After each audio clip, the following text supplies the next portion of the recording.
తండ్రి, కుమారుడు, పరిశుద్ధాత్ముడు అను త్రియేక దేవుని నామమున ఈ ప్రాతకాల ఆరాధన ప్రారంభించుచున్నాను. దేవుడు ఆయన మహిమ కొరకును మనందరి ఆశీర్వాదముల కొరకు ఈ ఆరాధనను ఫలభరితం చేయనుగాక. ప్రార్థన చేద్దాం. సర్వశక్తిమంతుడా, ప్రేమగల మా రక్షక, మీ ఘనమైన నామమును స్తుతించుచు మీ పాదముల సన్నిధిలో కూడి ఉన్నాము రక్షక.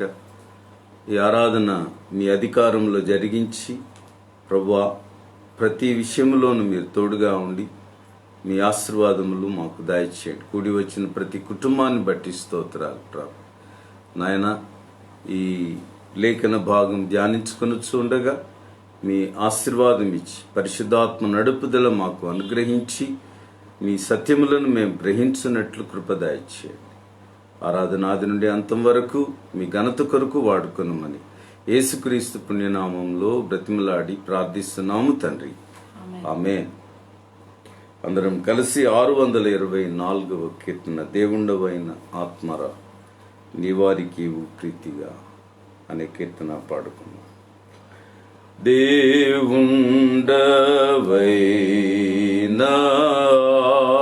ఆత్మరా నీవారికి ప్రీతిగా నీ సత్కృపావరంబుని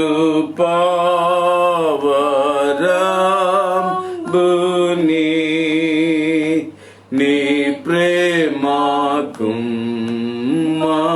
రేంపుమి సమస్త జనంబులు సదేవు విశ్వసింపను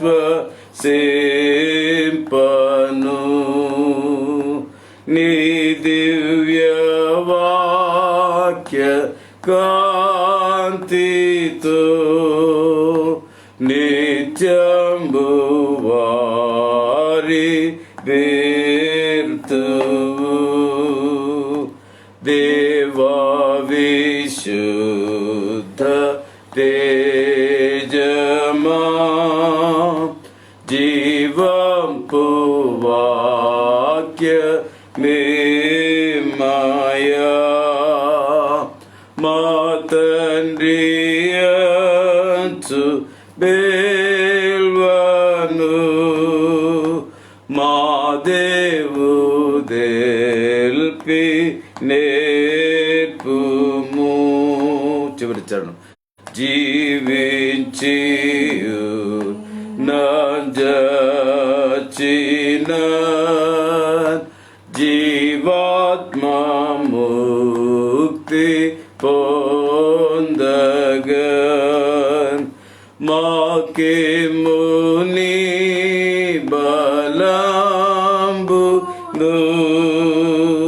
నమ్మిక గట్టి పచ్చుము. తండ్రి యొక్కయు కుమారుని యొక్కయు పరిశుద్ధాత్మ యొక్కయు నామమున ఆమేన్. ప్రభువా మమ్మను కనికరింపుము. క్రీస్తు మమ్మను కనికరింపుము.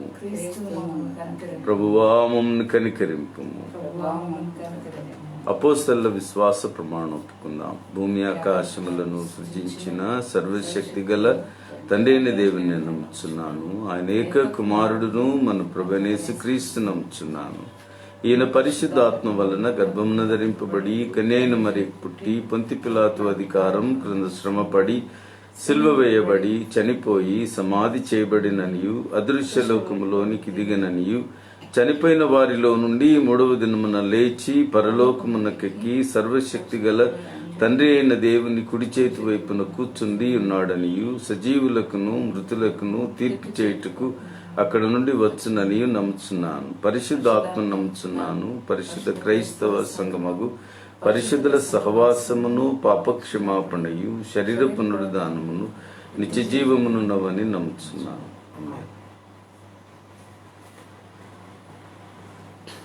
ఈరోజు మన లేఖన భాగము నిర్గమకాండం నుండి 32వ అధ్యాయం చదువుకొని దానిని ధ్యానించుకుందాం.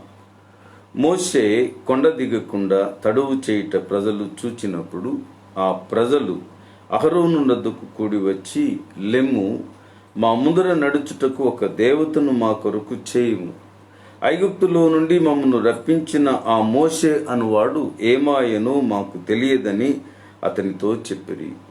అందుకు అహరోను, మీ భార్యలకు, మీ కుమారులకు, మీ కుమార్తెలకు చెవులనున్న బంగారు పోగులను తీసి నా యొద్దకు తెండని వారితో చెప్పగా, ప్రజలందరూ తమ చెవులనున్న బంగారు పోగులను తీసి అహరోను నద్దకు తెచ్చిరి.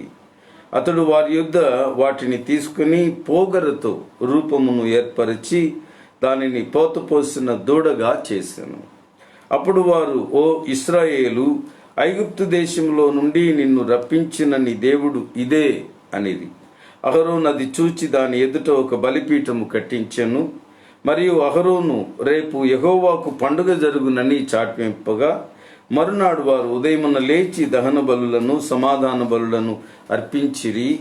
అప్పుడు జనులు తినుటకును త్రాగుటకును కూర్చుండి ఆడుటకు లేచిరి. కాగా యెహోవా మోషేతో ఇట్లనెను, నీవు దిగి వెళ్ళుము, ఐగుప్తు దేశము నుండి నీవు రప్పించిన నీ ప్రజలు చెడిపోయిరి. నేను వారికి నియమించిన త్రోవ నుండి త్వరగా తొలగిపోయి తమ కొరకు పోతుపోసిన దూడను చేసుకుని దానికి సాగిలపడి బలినర్పించి, ఓయి ఇశ్రాయేలు, ఐగుప్తు దేశం నుండి నువ్వు రప్పించిన నీ దేవుడు ఇదే అని చెప్పుకొనిరి అనెను. మరి యెహోవా ఇట్లా నేను ఈ ప్రజలను చూచి ఉన్నాను. ఇదిగో వారు లోబడనులని ప్రజలు. వారు కావున నీవు ఊరకుండుము, నా కోపము వారి మీద మండును. నేను వారిని కాల్చివేసి నిన్ను గొప్ప జనముగా చేసేదనని మోషేతో చెప్పగా, మోషే తన దేవుడైన యెహోవాను బ్రతిమాలుకొని, యెహోవా, నీవు మహాశక్తి వలన బాహుబలము వలన ఐగుప్తు దేశంలో నుండి రప్పించిన నీ ప్రజల మీద నీ కోపం మండనేలా. ఆయన కొండలలో వారిని చంపునట్లు, భూమి మీద నుండి వారిని నశింపచేయనట్లును, కీడు కొరకే వారిని తీసుకొని పోయినని ఐగుప్తీలు ఎలా చెప్పుకొనవలెను?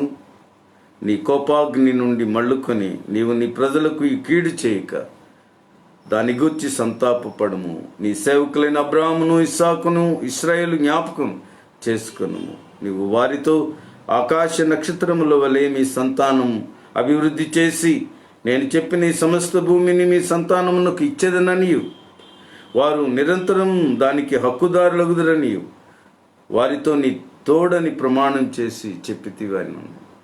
అంతటి యెహోవా తన ప్రజలకు చేసేదనని చెప్పిన కీడును గూర్చి సంతాపపడెను.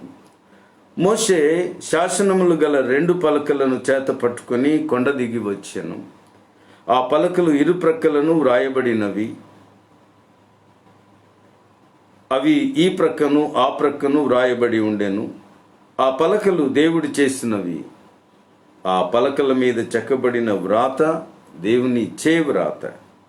ఆ ప్రజలు పెద్ద కేకలు వేయిచుండగా యెహోషువ ఆ ధ్వని విని, పాళెములో యుద్ధధ్వని అని మోషేతో అనగా, అతడు, అది జయధ్వని కాదు, అపజయధ్వని కాదు, సంగీత ధ్వని నాకు వినబడుచున్నది అనెను.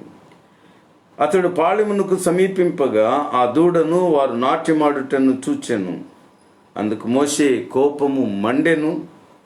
అతడు కొండ దిగువను తన చేతులలో నుండి ఆ పలకలను పడవేసి వాటిని పగులగొట్టెను. మరియు అతడు వారు చేసిన ఆ దూడను తీసుకొని అగ్నితో కాల్చి పొడి చేసి నీళ్ల మీద చల్లి దానిని త్రాగించెను. అప్పుడు మోషే, నీవు ఈ ప్రజల మీదికి గొప్ప పాపం రప్పించినట్లు వారు నిన్ను ఏమి చేశారని అహరోనును అడుగగా, అహరోను, నా ఏలినవాడా, నీ కోపము మండనీయకము. ఈ ప్రజలు దుర్మార్గులు అనుమాట నీవెరుగుదు. వారు మాకు ముందు నడుచుటకొక దేవతను చేయము. ఐగుప్తులో నుండి మమ్మను రప్పించిన వాడుగు ఈ మోషే ఏమాయనో మాకు తెలియదు అనిరి. అందుకు నేను ఎవరి యొద్ద బంగారం ఉన్నదో వారు దాన్ని ఊడదీసి తెండని చెప్పి తిని, నేను దానిని అగ్నిలో వేయగా ఈ దూడ ఆయను అనెను. ప్రజలు విచ్చలవిడిగా తిరుగుట మోషే చూచెను. వారి విధులలో వారి విరోధులలో వారికి ఎగతాళి కలుగునట్లు అహరోను విచ్చలవిడిగా తిరుగుటకు వారిని విడిచిపెట్టి ఉండెను. అందుకు మోషే పాళయముకు ద్వారమున నిలిచి, యెహోవా పక్షముననున్న వారందరూ నా ఎద్దుకు రండి అనగా లేవీయులందరూ అతని ఎద్దుకు కూడి వచ్చిరి. అతడు వారిని చూచి, మీలో ప్రతివాడును తన కత్తిని తన నడుమున కట్టుకుని పాళెంలో ద్వారము నుండి ద్వారమునకు వెళ్ళుచు ప్రతివాడు తన సహోదరుని, ప్రతివాడు తన చెలికానిని, ప్రతివాడు తన పొరుగువానిని చంపవలనని ఇశ్రాయేలీల దేవుడిని యెహోవా సెలవిచ్చుచున్నాడు అని. లేవీయులు మోషే మాట చొప్పున చేయగా ఆ దినమున నా ప్రజలలో ఇంచుమించు 3,000 మంది కూలిరి. ఎలయనగా మోషే వారిని చూచి, నేడు యెహోవా మిమ్మును ఆశీర్వదించున్నట్లు మీలో ప్రతివాడు తన కుమారుని మీద పడియే గాని తన సహోదరుని మీద పడియే గాని యెహోవాకు మిమ్మల్ని మీరే ప్రతిష్ఠ చేసుకొనుడా నేను. మరునాడు మోషే ప్రజలతో, మీరు గొప్ప పాపం చేసి కనుక యెహోవా ఎద్దుకు కొండ ఎక్కి వెళ్ళేదను. ఒకవేళ మీ పాపమునకు ప్రాయశ్చిత్తం చేయగలనేమో అని. అప్పుడు మోషే యెహోవా ఎద్దుకు తిరిగి వెళ్ళి, అయ్యో, ఈ ప్రజలు గొప్ప పాపం చేసిరి. వారు బంగారు దేవతను తమ కొరకు చేసుకొనిరి. అయ్యో, నీవు వారి పాపమును ఒకవేళ పరిహరించితివా? లేని ఎడల నీవు రాసిన నీ గ్రంథములో నుండి నా పేరు తుడిచివేయమని బ్రతిమాలుకొనుచున్నాను అని. అందుకు యెహోవా, ఎవడు నా ఎదుట పాపం చేశానో వాని నా గ్రంథంలో నుండి తుడిచివేదను. కాబట్టి నువ్వు వెళ్ళి నేను నీతో చెప్పిన చోటికి ప్రజలను నడిపించు. ఇదిగో నా దూత నీకు ముందరగా వెళ్ళును.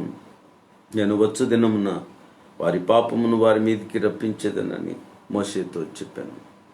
అహరోను కల్పించిన దూడను ప్రజలు చేయించినందున యెహోవా వారిని బాధ పెట్టాను. ఈ లేఖన భాగము ఇంత పర్యంతం. ఈ అధ్యాయంలో మనకు మొత్తం 6 సంగతులు ఉన్నాయి. మొదటిది, ఇశ్రాయేలీలు బంగారు దూడతో జరిగించిన విగ్రహారాధన. మొదటి 6 వచనాలలో మనం గమనిస్తాం. రెండవది, మోషే చేసిన విజ్ఞాపన ప్రార్థన 7వ వచనం నుండి 14వ వచనం వరకు దేవుని సన్నిధిలో ఉండి ప్రతిమలాడి ప్రార్థించుకున్నటువంటి తీరు. ఇక మూడవది, ఆజ్ఞలు వ్రాయబడిన 2 రాతి పలకలను మోషే బ్రద్దలు కొట్టినటువంటి విధానం 15వ వచనం నుంచి 19వ వచనం వరకు. నాలుగవదిగా, అహరోను తన తప్పు లేదని నిరూపించుకున్నట్లకు చేసిన ప్రయత్నాలు. ఇది 20వ వచనం నుంచి 24వ వచనం వరకు. ఐదవదిగా, మోషే ఈ విగ్రహారాధనకు ప్రధానకర్తలైన వారిని శిక్షించుట 25వ వచనం నుంచి 29వ వచనం వరకు. చివరిదిగా, మోషే మరోసారి దేవుని యొద్ద చేసిన విజ్ఞాపన ప్రార్థన. ఇది 30వ వచనం నుంచి చివరి వచనం వరకు ఉన్నటువంటి విషయం. ఈ సంగతులను మనం ఆలోచన చేసినప్పుడు 2 ప్రాముఖ్యమైన విషయాలు ప్రస్తుత పరిస్థితుల్లో పాళెము లోపల గమనిస్తూ ఉన్నాం. మోషే 40 దినాలుగా కొండ దిగలేదు. అతడు దేవుని యొద్ద ఉండి ఆయన మాటలు వింటూ ఉన్నాడు, సంభాషిస్తున్నాడు, దర్శనాలు చూస్తున్నాడు. వారి కొరకైనటువంటి రాజ్యాంగాన్ని దేవుడు ఏర్పాటు చేస్తూ ఉంటే ఇశ్రాయేలీలు ఒక గొప్ప ప్రజగా, ప్రపంచమంతటిలో పవిత్రులైనటువంటి వారుగా, విగ్రహారాధన లేని వారుగా, దేవునికి భయపడి నడుచుకున్నట వలన సర్వశక్తిమంతుడైన దేవుని యొక్క అనుంగు బిడలుగా ఎలా వారు జీవించాలో దాని గురించినటువంటి రాజ్యాంగ రచన దేవుడు అక్కడ మోషేకు ఇస్తున్నటువంటి సందర్భంలో రాతి పలకలను తయారు చేశాడు. వాటి మీద ఆయన చేతి వ్రాత రాశాడు, మోషే చేతికి అప్పగించాడు. ఈ సంఘటన జరుగుతున్నటువంటి సమయంలో ఇశ్రాయేలీలు దేవ వ్యతిరేకమైనటువంటి కార్యాన్ని నెరవేర్చి దేవునికి కోపం పుట్టించిన వారుగా మారిన విధానాన్ని మనం ఇక్కడ గమనిస్తూ ఉన్నాం. అహరోను చాలా బలహీన మనస్సు కలిగినటువంటి వాడు. చాలాసార్లు దేవుని పరిచారకులు, దేవుని సేవకులు, అహరోను వంటి ప్రధాన యాజకుడు కానివ్వండి, సర్వసాధారణమైన యాజకులు కానివ్వండి, కాపరులు కానివ్వండి, అందరి జీవితాలలో ఈ మనస్తత్వం సర్వసాధారణమైనటువంటి విషయం. అదేమిటంటే ప్రజలకు భయపడి, ప్రజల మాటకు లోబడి, దైవ చిత్తానికి వ్యతిరేకంగా నడవడం, వారిని నడిపించడం. ఇది చాలా భయంకరమైన పాపం ప్రతి పరిచారకుని జీవితంలో కూడా. అహరోనును ఇశ్రాయేలీలు భయపెట్టారు. వారు ఏమని భయపెట్టారో అహరోను సంభాషణలలో కానీ, ఈ ప్రజలు వచ్చి కోపపడినటువంటి సందర్భంలో కానీ ఎక్కడ మనకు ఇది కనిపించదు. కానీ అహరోను వాస్తవానికి భయస్థుడు. ప్రజలంటే భయపడతాడు. దేవునికి చూపించవలసిన భయం కంటే కూడా మనుష్యుల మీద భయపడేటువంటి మనస్తత్వం అహరోను జీవితంలో చాలా ఎక్కువ. అందుకనే ఇక్కడ ఈ సందర్భంలో మనం గమనిస్తాం, ఆ మోషే ఏమాయనో మాకు తెలియదు అంటూ మాకొక దేవతను మా కొరకు చేయుము అని చెప్పి వారు అడిగినట్లు గమనిస్తున్నాం. ఈ ప్రార్థన కూడా, అంటే అహరోను దగ్గరకు వచ్చి వారు అడిగిన తీరు కూడా మరి గమనిస్తే, ఇశ్రాయేలు ప్రజలకు దేవుని ప్రత్యక్షతలు ఎన్నో ఉన్నాయి. అయినప్పటికీ మా కొరకు ఒక దేవతను తయారు చేయి అని అన్నారు. ఒక దేవత మాకు కావాలి. అన్య దేశంలో ఉండి వారి మనస్సులలో చోటు చేసుకున్నటువంటి విగ్రహారాధన విషయమైన ఆసక్తి మనం చూస్తున్నాం. సాధారణంగా మన ఇరుగు పొరుగు వారి మధ్య, మన పొరుగువారుగా ఎవరైనా క్రీస్తును ఎరుగని వారు ఉంటే, అన్య విశ్వాసులుంటే, వారిని అనుసరించి నడుచుకునే పరిస్థితి ఇంత గొప్ప దేవుని ఎరిగిన ప్రజలకు కూడా ఏర్పడుతుంది. వారిని చూచి నేర్చుకునేటువంటి విధానం. ఇప్పుడు వీరు చాలా కాలంగా 430 సంవత్సరాలుగా ఐగుప్తు దేశంలో ఉండి వస్తున్నారు కనుక వారు అడిగింది మాకు ఒక దేవతను తయారు చేసి పెట్టు అని. ఇంత దైవ ప్రత్యక్షతలు వారు అనుభవించిన వారి అంతరంగంలో ఈ ఆశ మాత్రం పోలేదు అని చూస్తూ ఉన్నాం. అన్య దేవతల పట్ల ఆసక్తి. వారు ఎప్పుడు కూడా ఐగుప్తు దేశంలో ఉండగా ఆరాధించారు, ఇలా అన్య దేవతలను ఆరాధించారనే చారిత్రక విషయాలు మనకు రాయబడలేదు. బహుశా అది వారి జీవితంలో ఉందో లేదో తెలియదు. కానీ అరణ్య మార్గంలో ఒంటరిగా విడువబడినటువంటి పరిస్థితులలో, సినాయి పర్వతం మీదకి వెళ్ళిపోయినటువంటి మోషే ఇంకా తిరిగి రాని పరిస్థితులలో, ఈ నాయకులు కూడా ఏమి పట్టించుకోకుండా ఉన్న పరిస్థితులలో యెహోషువ మోషేకు దిగువను కొండ మీద కనిపెడుతూ చూస్తున్నాడు. అతడు కూడా 40 దినాలుగా ఒంటరిగా అక్కడ గడుపుతూ ఉన్నాడు. నిజంగా అతడు మరి మోషే వలె ఈ 40 దినాలు కూడా ఉపవాసం ఉండి కనిపెడుతూ ఉన్నాడేమో. అంత పట్టుదల కలిగిన యవ్వనస్తుడు యెహోషువగా మనం గమనిస్తాం. ఈ దిగువను వీరు ఇద్దరు ఉన్నారు, అహరోను, హూరు అనబడినటువంటి నాయకులు. కనుక ఈ ఇశ్రాయేలు ప్రజలు దగ్గరకు వారు దిగి వారితో మాట్లాడుతూ, మరలా మోషే కొరకు కనిపెడుతూ, తాము ఉండవలసినటువంటి ఆ కొండ ప్రదేశంలోకి వెళ్ళి కనిపెడుతూ ఉన్నటువంటి ఈ రాకపోకలలో అహరోను దగ్గరకు ఈ ఇశ్రాయేలీలు వచ్చారని చూస్తూ ఉన్నాం. అంతేకాదు హూరును మరి ఏం చేస్తారు? ఎందుకనంటే హూరు దగ్గరికి వెళ్ళినట్లు ఈ సందర్భంలో మనకు కనబడటం లేదు. మనం ఒకటి ఎక్స్పెక్ట్ చేయవచ్చు. అదేమిటంటే హూరు దగ్గరికి వెళ్ళి ఉన్నా హూరు విని ఉండడు. కుదరదయ్యా, సర్వశక్తిమంతుడైన దేవుని సన్నిధికి మనం వచ్చి ఇన్ని గొప్ప ప్రత్యక్షతలు మనకిచ్చి ఉంటే మనం ఇంకా వేరే దేవతలు తయారీ చేసి మీరు మనం పండగ ఆచరిద్దాం అంటున్నారు ఏమిటని కోపపడి ఉంటాడు.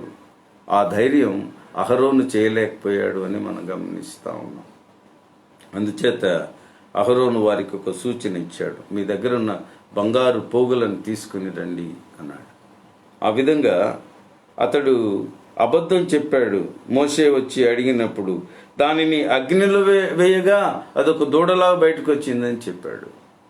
కానీ వాస్తవానికి ఒక రూపాన్ని తయారు చేశాడు, దూడ రూపాన్ని తయారు చేశాడు అహరోను. ఆ విధంగా ఆ రూప ప్రకారముగా దానికి ఈ బంగారు పూత వేసి ఒక దూడ దేవతను తయారు చేశాడని గమనిస్తున్నాం. అసలు ఈ అభిప్రాయం ఎందుకు వచ్చింది? ఎందుకనంటే ఐగుప్తులో దూడ రూపంతో ఉన్నటువంటి దేవతలు ఎవరు లేరు. మరి ఎందుచేత ఈ ఆలోచన అహరోనుకు కలిగి ఉన్నదో నేను అనుకుంటున్నాను. బహుశా ఒక ఇశ్రాయేలీయుడుగా అతడు సర్వశక్తిమంతుడైన దేవుని యొక్క రూపమును ఎరుగడు. ఆయన ఆత్మస్వరూపి కదా, గనుక దేవునికి ఒక రూపం ఏర్పాటు చేద్దామనేటువంటి ప్రయత్నం మానవ హృదయాలలో ఎప్పుడూ ఉండేటువంటిదే పోరాటం ఇది. నేను ఆత్మయై ఉన్నాను గనుక మీరు ఆరాధించువారు ఆత్మతోనూ సత్యముతో ఆరాధించాలి అని అంటాడు. మీ ముందర ఒక రూపాన్ని పెట్టుకొని అక్కర్లేదు అని అంటాడు. ఆరాధించువారు దేవుని ఆత్మను ఆరాధించుతూ ఉన్నారు. ఆయన ఆత్మ కనుక ఆయనకంటూ ఒక రూపం లేదు. మన ముందర ఒక రూపం కావాలని మనం ప్రయత్నం చేస్తాం. చూడడానికి కానీ, మోకరిల్లడానికి కానీ, మనం ప్రార్థన చేయాలి అంటే మన మనసులలో ఒక రూపం కావాలని ప్రయత్నం చేస్తాం. దేవుడు దానిని వద్దు అన్నాడు. ఎందుకనంటే అది విగ్రహారాధన. ఏ రకంగా మనం ఏ బొమ్మను పెట్టుకొని మనం ఒకవేళ ఆ బొమ్మ ముందర నిలిచి మనం ప్రార్థన చేసినా మొక్కినా అది విగ్రహారాధన మాత్రమే. గనుక దేవుడు ఆత్మ గనుక ఆయనను ఆత్మతో ఆరాధించాల్సిందే, అంతే తప్ప మనం రూపాన్ని గురించి ఆలోచన చేయవలసిన అవసరం లేదు అని ఈ లేఖనం మనకు జ్ఞాపకం చేస్తూ ఉంది. గనుక ఆ విధంగా పోగరుతో ఒక రూపాన్ని తయారు చేసి అహరోను ఒక దూడ రూపాన్ని తెచ్చాడు. నేను అనుకుంటున్నాను అహరోను బహుశా దూడ అంటే చాలా ఇష్టమేమో. ఏం చేశాడు? అన్య దేవతను తయారు చేయలేదు, యెహోవాకు ఒక రూపం ఇచ్చాడు. యెహోవాకు ఒక రూపం ఇచ్చాడు. అది అహరోను చేసినటువంటి పొరపాటు. యెహోవా ఆయన ఆత్మయ్య ఉన్నాడని ఆయన చెబితే యెహోవాకు ఒక రూపాన్ని అతడు ఆలోచించి దూడ రూపాన్ని అహరోను ఆపాదించాడని మనం గమనిస్తూ ఉన్నాం. కనుక ఆ విధంగా వారు పండుగ ఆచరించి దహన బలులను సమాధాన బలులను అర్పించిరి. దహన బలులను సమాధాన బలులను అర్పించిరి. కనుక గొర్రెలు తీసుకుని వచ్చి, పశువులను తీసుకుని వచ్చి కూడా ఈ దూడకు, బంగారు దూడకు వారు అర్పణలను అర్పించి ఆరాధన చేసి పండుగను ఆచరించారని చెప్పి మనం గమనిస్తూ ఉన్నాం. 7వ వచనం నుంచి మనం చూస్తే ఇక్కడ మోషే యెహోవాతో ఇట్లనెను, యెహోవా మోషేతో ఇట్లనెను, నువ్వు దిగి వెళ్ళుము, ఐగుప్తు దేశం నుండి నువ్వు రప్పించిన నీ ప్రజలు చెడిపోయి. దేవుడు గమనిస్తున్నాడు, ఒక వ్యక్తి, ఒక కుటుంబం, ఒక జాతి విగ్రహారాధనకు లోనైతే, అన్య దేవతలను అనుసరిస్తే ఆ వ్యక్తి కానీ, ఆ కుటుంబం కానీ, ఆ జాతి కానీ చెడిపోయిన జాతిగా ఆయన పరిగణిస్తున్నాడు. సత్మార్గంలో లేనటువంటి జాతిగా ఆయన పరిగణిస్తూ ఉన్నాడు. ఎప్పుడైతే మనం అన్య ఆచారాలలోనికి వెళుతున్నామో దేవుడు మనల్ని చెడిపోయిన వారుగా చూస్తున్నాడు, పనికి మాలిన వారులనుగా మనల్ని గమనిస్తున్నాడని మనం చూస్తున్నాం. కనుక ఆ విధంగా ఐగుప్తు నుంచి నువ్వు రప్పించిన నీ ప్రజలు అన్నీ మోషే మీదనే ఆయన చెప్తున్నాడు. నీవు రప్పించిన నీ ప్రజలు చెడిపోయారు. యెహోవా చెప్తున్న మాటలు మోషే యెహోవాతో చెప్పాల్సిన మాటలాగా మనకు కనిపిస్తున్నాయి. వాస్తవానికి నువ్వు రప్పించిన ప్రజలయ్యా అని అనలేదు. దేవుడు మోషేతోనే అంటున్నాడు, నీవు తీసుకుని వచ్చిన ప్రజలు. కనుక ఆయన ఎంత మనస్తాపపడి ఈ మాటలు చెప్తూ ఉన్నాడు. గనుక తొలగిపోయి తమ కొరకు పోత పోస్తున్న దూడను చేసుకుని దానికి సాగిలపడి బలినర్పించి, ఓయి ఇశ్రాయేలు, ఐగుప్తు దేశంలో నుండి నిన్ను రప్పించిన నీ దేవుడు అని వారు చెప్పుకుంటున్నారు అని వారి మాట వినిన దేవుడు ఆయన మోషేకు ఈ మాటను తెలియజేస్తూ ఉన్నాడు. వెంటనే మోషే 9వ వచనం నుంచి విజ్ఞాపన ప్రార్థన చేయటం మొదలుపెట్టాడు. విజ్ఞాపన ప్రార్థన ఒక వ్యక్తి కొరకు కానీ, ఒక కుటుంబం కొరకు కానీ, ఒక జాతి కొరకు కానీ, దేశ ప్రజలందరి కొరకు కానీ, ఒక వ్యక్తి ఆ ప్రజలకు లేదా ఆ వ్యక్తికి, ఆ కుటుంబానికి, దేవునికి మధ్య ఉండి ఆ ప్రజల పక్షముగా క్షమాపణ అడగడం, ఆ ప్రజలకు ఏ హాని చేయవద్దు అని బ్రతిమలాడి అడగడం విజ్ఞాపన ప్రార్థన. మన కొరకు మనం చేసుకునే ప్రార్థన సాధారణ ప్రార్థన, అది ఇతరుల కొరకు చేసేటువంటి ప్రార్థన విజ్ఞాపన ప్రార్థన. మన ప్రార్థనలో తప్పనిసరిగా ఈ విజ్ఞాపన ప్రార్థన కూడా దేవుడు ఆశిస్తాడు. మనం ఎంత ప్రార్థనా పరులమైనా మన ఒక్కరి కొరకు మాత్రమే, మన కుటుంబం కొరకు మాత్రమే కూడా అంత ప్రాముఖ్యమైనది కాదు. కానీ దేవుడు ప్రతి ప్రార్థనా పరురాలిని, ప్రార్థనా పరుల్ని ఆయన విజ్ఞాపన ప్రార్థన చేయాలని కోరుతాడు. ఎందుకంటే వారు కాపాడబడాలి, వారు రక్షించబడాలి, వారికి క్షేమం కలగాలి. కనుక దేవుడు విజ్ఞాపన ప్రార్థనలను ఎక్కువగా అభిలషిస్తాడు మన జీవితాలలో. మోషే విజ్ఞాపన ప్రార్థన చేస్తున్నాడు. అయ్యా, నువ్వు గొప్ప జనముగా చేస్తానని నీవు సెలవిచ్చినటువంటి ఇశ్రాయేలీలయ్యా, కనుక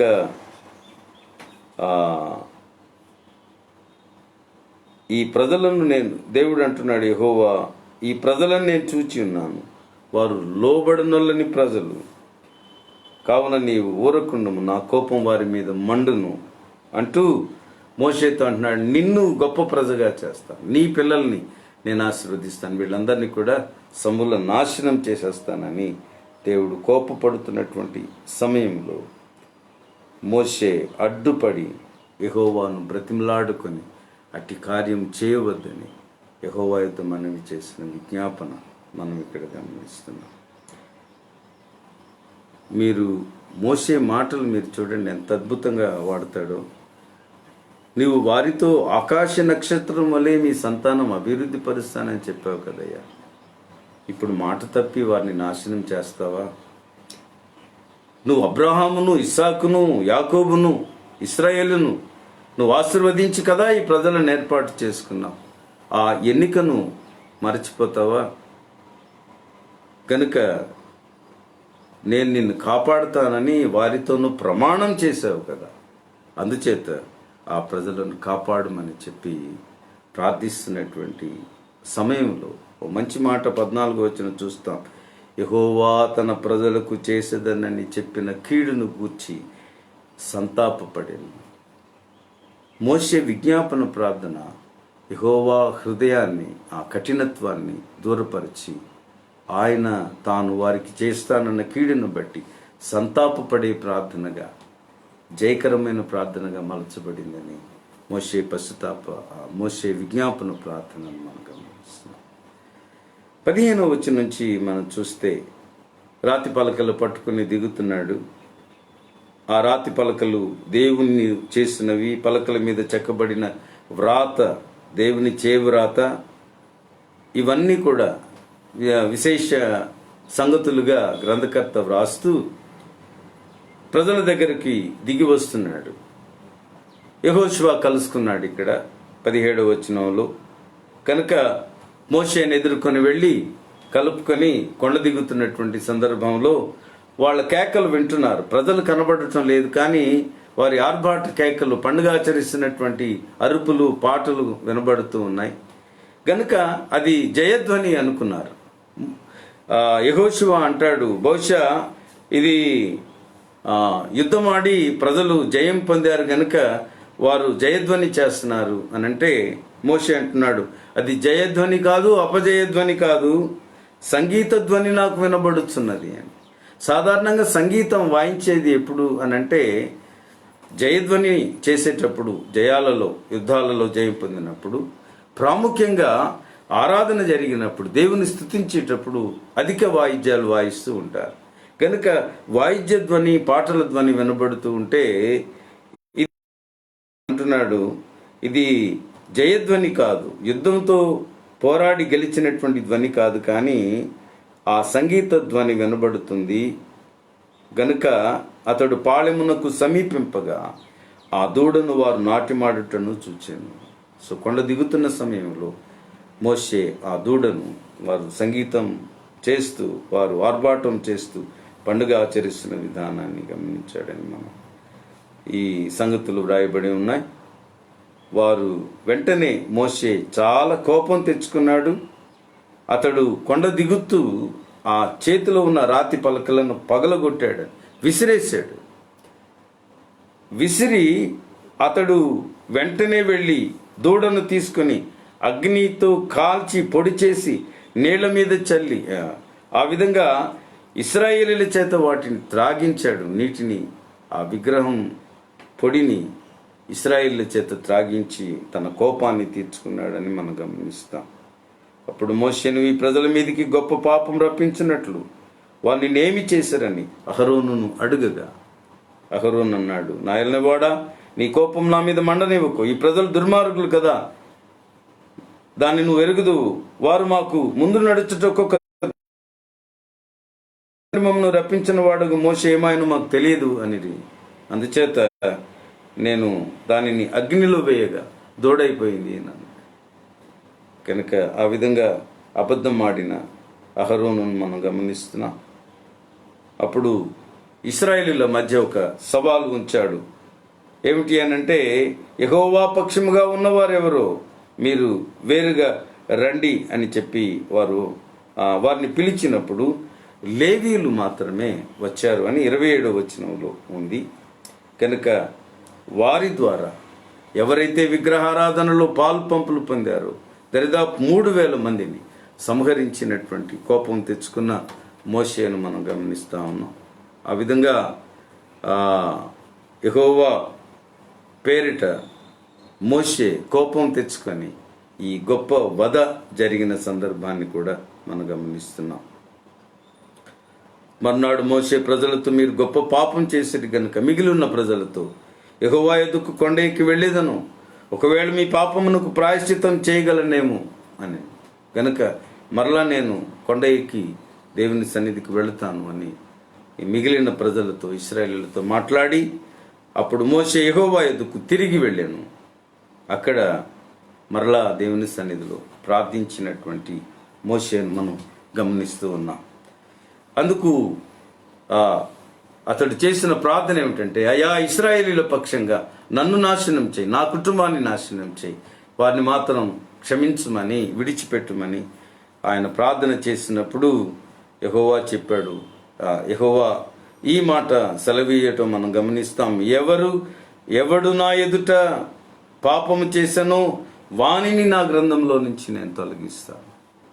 అంతేగాని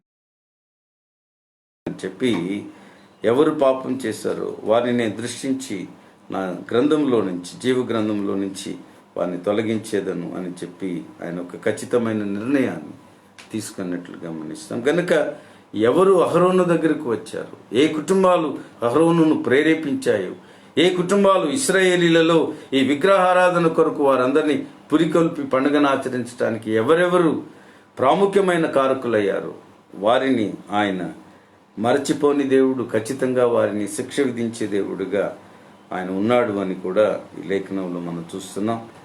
కనుక కాబట్టి నువ్వు వెళ్ళి నేను నీతో చెప్పిన చోటికి ప్రజలను నడిపించు, ఇదిగో నా దూత నీకు ముందుగా వెళ్ళను, నేను వచ్చు దినమున వారి పాపం వారి మీదకి రప్పించదని మోషేతో చెప్పాను.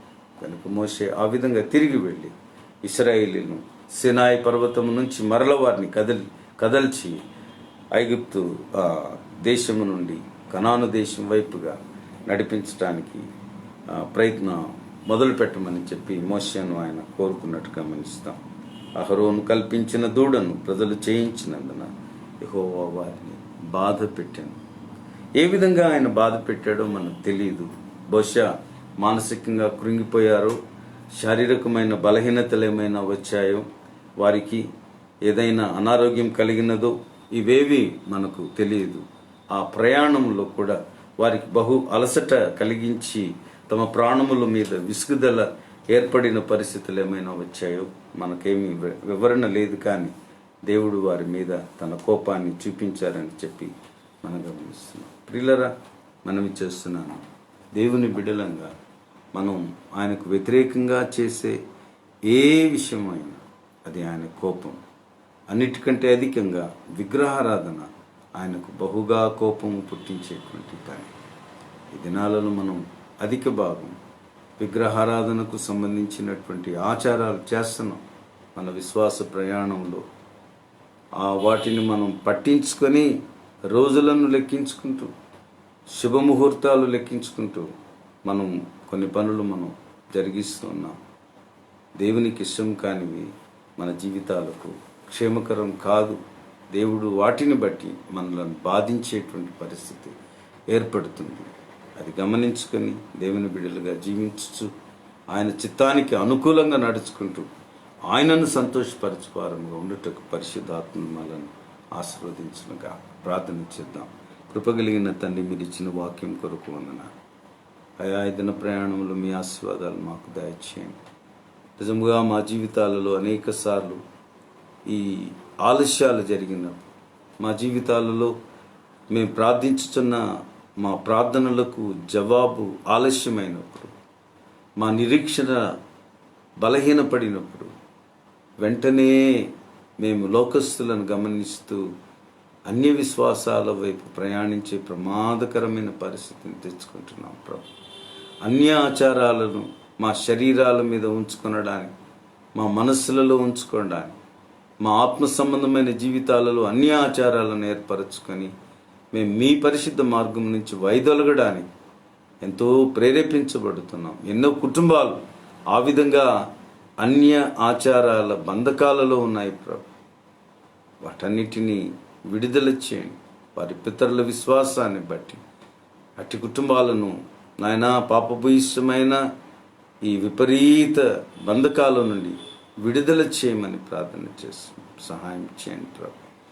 నాయన, జన్మదినాలు ఆచరించుకుంటున్న బిడ్డలను దీవించండి. వారికి నూతన సంవత్సరం ఎంతో ప్రోత్సాహకరంగా, జయకరంగా ఇవ్వండి ప్రభు. వారు మీ యందు ఆనందిస్తూ, మీ కృప వారు అనుభవిస్తూ, మీ సమృద్ధిని వారు అనుభవిస్తూ వర్ధిల్లచేయండి. అలాగే నాయన, దాంపత్య జీవితంలో నూతన సంవత్సరంలో ప్రవేశించిన దంపతులను కటాక్షించండి. నాయన, వారి పిల్లలను దీవించండి. మీకు ఇష్టమైన కుటుంబాలుగా వర్ధిల్లచేయండి ప్రభు. రానున్న అనేక సంవత్సరాలలో మీ మెండైన దీవెన దయచేయండి. దయగలిగిన మా తండ్రి, మా సమాజం అంతటిని కృప చూపించి ఆశీర్వదించండి. మా పాపములను క్షమించండి. సమస్త దుర్నీతి నుండి మమ్మల్ని విడుదల చేయండి ప్రభువా. మా పాపములను లెక్కించక మీ శాశ్వతమైన ప్రేమను జ్ఞాపకం చేసుకోండి ప్రభు. ఆపదలన్నిటిలో నుండి కూడా కాపాడండి నాయన. వైరస్ల నుండి కాపాడండి. కరోనా వైరస్ను నాశనం చేయండి ప్రభు. నాయన, ఇదిగో డాక్టర్స్ అయితే మరి యొక్క ప్రవాహం రాబోతుంది అని చెప్పి వారు ప్రజలకు తెలియచేస్తున్నారయ్యా. అట్టి భయంకర పరిస్థితులు రానియకుండా కాపాడమని ప్రార్థిస్తున్నాం. ఆ పాపములను క్షమించి సమస్త దుర్నీతి నుండి మమ్మలను విడుదల చేసి నాయన, దేశ ప్రజలను, ప్రపంచ ప్రజలను కాపాడి సంరక్షించమని అడుగుతున్నాం ప్రభు. కృప చూపించండి నాయన. మీ శక్తి ముందర ఏదైనా కూడా బలహీనమైనదే కదా అయ్యా. నువ్వు సర్వశక్తిమంతుడవుగా ప్రభువా, అట్టి వైరస్ ఇక రాకుండా అది సంపూర్ణంగా నాశనం చేయబడి ఉండటం మేము తెలుసుకున్నట్లు సహాయం చేయండి. కృప చూపించండి. ఏదైనా ప్రయాణంలో మీ ఆశీర్వాదాలు దయచేయండి ప్రభు. మేము బయటకు వెళ్ళినప్పుడు, లోపలికి వచ్చినప్పుడు దీవించబడిన వారులంగా ఆశీర్వదించండి. ప్రవేశించిన నూతన దంపతులను దీవించండి ప్రభు. రానున్న అనేక సంవత్సరాలలో మీ మెండైన ఆశీర్వాదాలు వారికి దయచేయమని ప్రార్థన చేస్తున్నాం. కృప చూపించండి. దయగలిగిన మా తండ్రి, ఈ దినమంతట్లో మా మాటలు, తలంపులు, క్రియలు సమస్తము మీ ఘనత కొరకు వాడుకుని మీ కృపలతో మేము ఆశీర్వదించబడి మా జీవన ప్రయాణంలో మీరు తోడుగా మాకు నిలిచి అన్ని విషయాలు కూడా మిమ్మల్ని ఘనపరచు బిడ్డలంగా, కుటుంబాలుగా మా కుటుంబాలన్నిటినీ ఆశీర్వదించమని యేసుక్రీస్తు పుణ్యనామంలో బ్రతిమలాడి ప్రార్థిస్తున్నాం తండ్రి. ఆమేన్. పరలోకమందున్న మా తండ్రి, నీ నామం పరిశుద్ధపరచబడుగాక, నీ రాజ్యం వచ్చుగాక, నీ చిత్తం పరలోకమందు నెరవేరుచున్నట్లు భూమి యందు నెరవేరునుగాక. మా అనుదిన ఆహారం నేడు మాకు దయచేయము. మా ఎడల అపరాధం చేసిన వారిని క్షమించిన ప్రకారం అపరాధములు క్షమించుము. శోధనలోనికి తేక దుష్టుని మమ్ములను తప్పించుము. రాజ్యం, శక్తి, మహిమ నిరంతరం నీవై ఉంది. మన తండ్రి అయిన దేవుని ప్రేమ, ప్రభువైన యేసుక్రీస్తు కృప, పరిశుద్ధాత్మ దేవుని అన్యోన్య సహవాసం సదా మనకు తోడుగా నుండి ఆశీర్వదించి వర్ధిల్ల చేయను గాక. ఆమేన్.